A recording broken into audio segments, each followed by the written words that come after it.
des bienfaits de la personne enviée, et c'est un fruit amer parmi les fruits de la rancune, et une de ses conséquences qui pousse à l'envie. En ce sens, l'envie est de la rancune. Quant à la saine jalousie, c'est que l'homme souhaite pour lui-même les mêmes bienfaits et richesses que possède son frère, sans souhaiter que la bénédiction soit retirée à son frère. Et cette saine jalousie est celle mentionnée par le prophète. Dans le hadith d'Abdullah bin Masoud, qu'Allah l'agrée, il n'y a d'envie que dans 2 cas. Un homme à qui Allah a donné des biens et qui les dépense dans le droit chemin, et un homme à qui Allah a donné la sagesse avec laquelle il juge et qu'il enseigne. L'envie ici a donc le sens de saine jalousie. Al-Fudayl bin Iyad a dit « La saine jalousie fait partie de la foi, et l'envie fait partie de l'hypocrisie. Le croyant envie sainement et n'est pas jaloux, tandis que l'hypocrite est jaloux et n'envie pas sainement. Le croyant couvre, exhorte et conseille, tandis que le pervers dévoile, blâme et divulgue.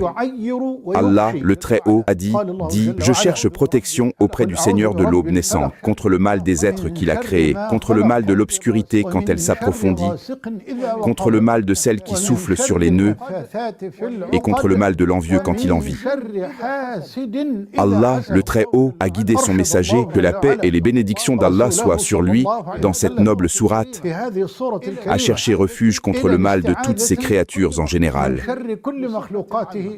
Puis, il a mentionné certains mots en particulier, bien qu'ils soient inclus dans la généralité,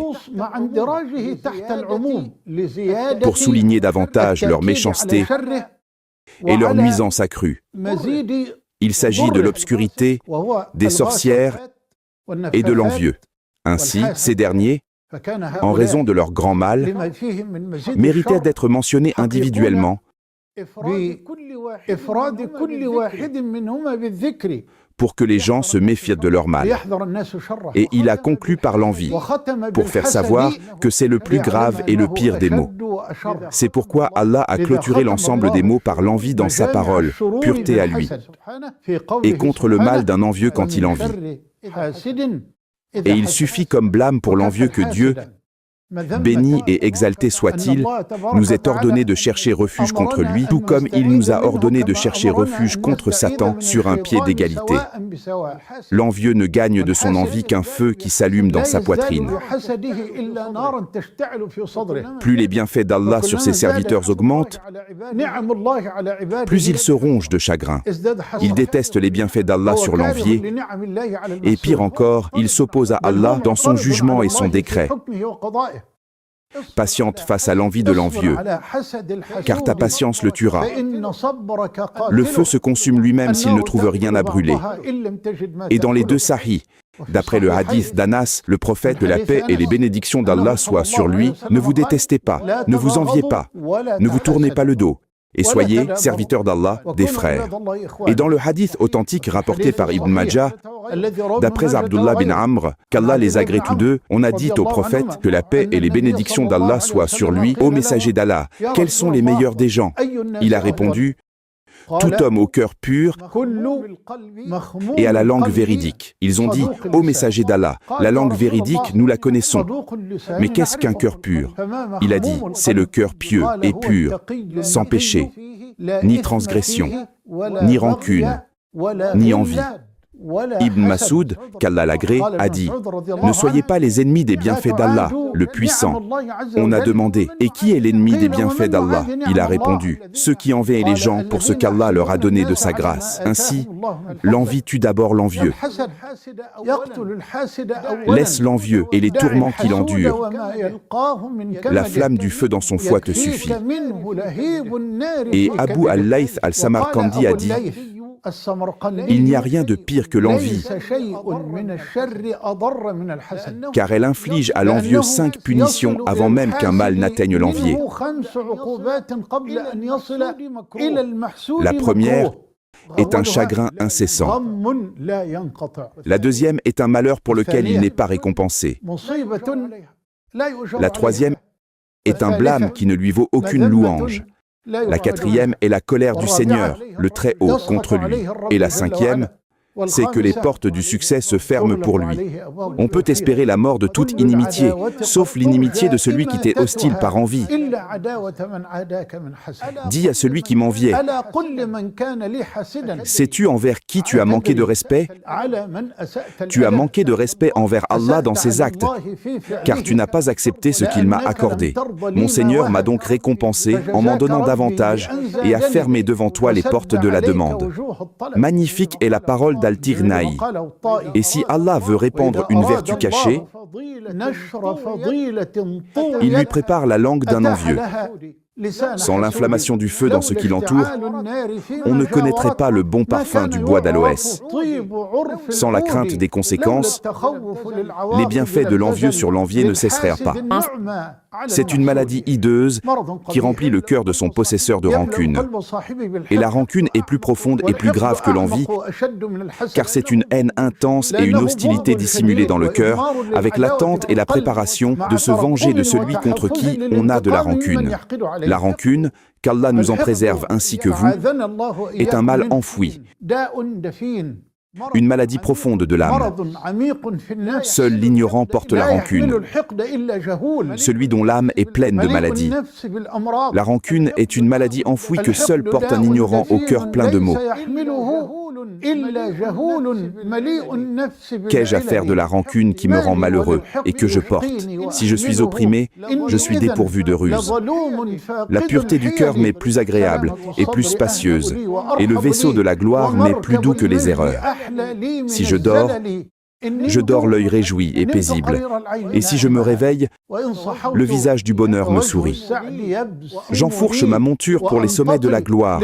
Aucune rancune n'affaiblit mes efforts ni mon travail. Le cœur purifié de la rancune ne m'entrave pas. Quant au rancunier, il est dans la misère et le danger. Certes, la rancune rend les âmes malheureuses. Elle resserre les poitrines, fatigue les cœurs, trouble la pensée et multiplie les soucis et les chagrins. La rancune ne quitte pas son propriétaire, où qu'il s'installe ou voyage, jusqu'à ce qu'il assouvisse sa haine par la vengeance contre celui qu'il est, d'une manière ou d'une autre. Allah a fait l'éloge des croyants, dont les âmes sont pures et les cœurs nettoyés, ne portant ni rancune ni envie envers aucun des croyants, en disant « pureté à lui ». Et ceux qui sont venus après eux disent « Seigneur, pardonne-nous, ainsi qu'à nos frères qui nous ont précédés dans la foi, et ne mets dans nos cœurs aucune rancune pour ceux qui ont cru. Seigneur, tu es compatissant et miséricordieux. Si la rancune s'empare des cœurs, ils s'endurcissent, leur affection se coupe, leur amour disparaît, et leurs soupçons deviennent mauvais, et leurs propriétaires sont poussés à violer le caractère sacré des choses, à traquer les défauts, à calomnier, à médire, à propager des rumeurs, à tricher, à mentir et à tromper. Aie pitié de toi-même face à la rancune, car c'est un feu destructeur, et tu en es le bois. Parmi les belles paroles d'Abu Hatim ibn Hibban, la rancune est la racine du mal. Et quiconque cache le mal dans son cœur, il fait pousser une plante au goût amer, dont la croissance est la colère et le fruit est le regret. Et il a été dit, pour chaque incendie, il y a un extincteur. Pour le feu, l'eau, pour le poison, l'antidote, pour la tristesse, la patience. Mais le feu de la rancune ne s'éteint et ne s'apaise jamais, jusqu'à ce que le rancunier se venge de celui qu'il est. Allah, le puissant et majestueux, a décrété et prédestiné. Allah a décrété que la haine terrasse ses partisans et que la roue tourne contre l'oppresseur. Celui qui s'élève en rang ne porte pas de rancune. Et celui dont la nature est la colère n'atteint pas les sommets. Et la question importante est, quel est le remède à l'envie et à la rancune? Il ne fait aucun doute que la question nécessite de l'effort sur soi-même et de la patience. Le Très-Haut a dit « Et quant à ceux qui luttent pour notre cause, nous les guiderons assurément sur nos sentiers. Et Allah est certes avec les bienfaisants. » Ensuite, détache-toi de ton propre pouvoir, de ta force et de ta puissance, et sois sincère dans ton recours à Allah le Très-Haut par l'invocation et la supplication, afin qu'il purifie ton cœur de ses maladies et de ses souillures. Les cœurs sont entre les mains d'Allah. Il les retourne comme il veut. Et quiconque est sincère avec Allah, Allah sera sincère avec lui. Il interviendra entre lui et les maladies de son cœur. Il le purifiera son âme et élargira sa poitrine. C'est pourquoi, parmi les invocations du prophète, ô vivant, ô subsistant par toi-même, par ta miséricorde j'implore secours. Améliore toutes mes affaires et ne me laisse pas à moi-même, ne serait-ce que le temps d'un clin d'œil. Et son invocation la plus fréquente était « Ô toi qui retournes les cœurs, affermis mon cœur sur ta religion ». Salama a dit « Ô messager d'Allah, tu multiplies cette invocation. Ô toi qui retournes les cœurs, affermis mon cœur sur ta religion. » Il a répondu « Ô Salama, il n'y a pas un être humain sans que son cœur ne soit entre deux doigts, parmi les doigts d'Allah, le puissant et majestueux. Celui qu'Allah veut, il le maintient droit, et celui qu'Allah veut, il l'égare. » Et il a récité la parole d'Allah. « Seigneur, ne laisse pas dévier nos cœurs après que tu nous aies guidés, et accorde-nous ta miséricorde. C'est toi, certes, le grand donateur. » Et parmi ces invocations également, que la paix et le salut soient sur lui. Mon Seigneur, accepte mon repentir. Lave mon péché. Exauce mon invocation. Guide mon cœur. Rends ma langue véridique. Affermis mon argument. Et retire la rancœur de mon cœur. C'est-à-dire, sors de mon cœur la rancune, la haine, l'envie, la tromperie et l'inimitié. Et l'un des plus grands remèdes à cette maladie est le contentement de ce qu'Allah a décrété et prédestiné et de ce qu'il a réparti et donné. Et le plus haut de tout cela est la satisfaction en Allah par rapport à tout ce qui n'est pas lui. Tout comme Allah a réparti les subsistances, il a réparti les caractères. Et dans le hadith authentique rapporté par Ahmad et Al-Tirmidhi, le prophète a dit « Regardez ceux qui sont en dessous de vous et ne regardez pas ceux qui sont au-dessus de vous, car il est plus approprié que vous ne méprisiez pas les bienfaits d'Allah sur vous. » Et Allah, le puissant et majestueux, dit « C'est nous qui avons réparti entre eux leur subsistance dans la vie présente. » Et il a dit « Pureté à lui, ne convoitez pas ce qu'Allah a accordé de plus aux uns par rapport aux autres. » Allah a une sagesse dans chacun de ses actes, que sa grandeur soit exaltée, et le serviteur ne possède que le fait de patienter. Et parmi les plus grands remèdes à cette maladie, il y a aussi l'humilité. L'humilité du musulman envers son frère musulman repousse la haine et la rancune de son cœur. Le messager d'Allah, que la paix et les bénédictions d'Allah soient sur lui, Allah le Très-Haut m'a révélé que vous devez être humble, afin que nul ne se vante sur un autre, et que nul ne transgresse contre un autre. Et Abu Hatim a dit, l'humilité apporte la sécurité, engendre l'affection, enlève la rancune et dissipe l'aversion. De même, délaisse la colère, car la colère est une cause de rancune et d'envie. C'est pourquoi le prophète, que la paix et les bénédictions d'Allah soient sur lui, a conseillé cet homme qui est venu lui demander conseil en lui disant « Ne te mets pas en colère ». Et il a répété cela à plusieurs reprises, le messager disant « Ne te mets pas en colère ». Et le prophète a rassemblé dans sa parole « Ne te mets pas en colère les biens de ce monde et de l'au-delà ». Car la colère conduit à la rupture des liens, à l'aversion, à la violence, à la dureté, et empêche la douceur. Et elle peut conduire à blesser celui contre qui on est en colère par l'envie, la rancune, la transgression, l'injustice, l'humiliation et l'agression. Allah dit « Et laisse les serviteurs à leurs affaires si tu cherches à atteindre la perfection. »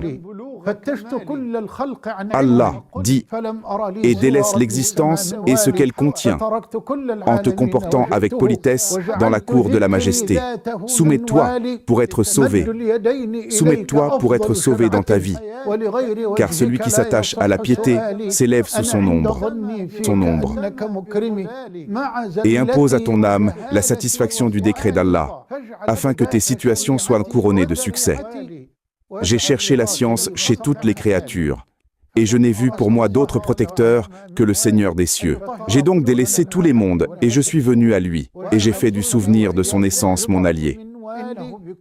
Tendre les mains vers toi est la meilleure des voies, et vers un autre visage que le tien, ma demande n'est pas valide. Je suis conforme à ce que je pense de toi, que tu m'honores, malgré mes erreurs, mon ignorance et mes actes.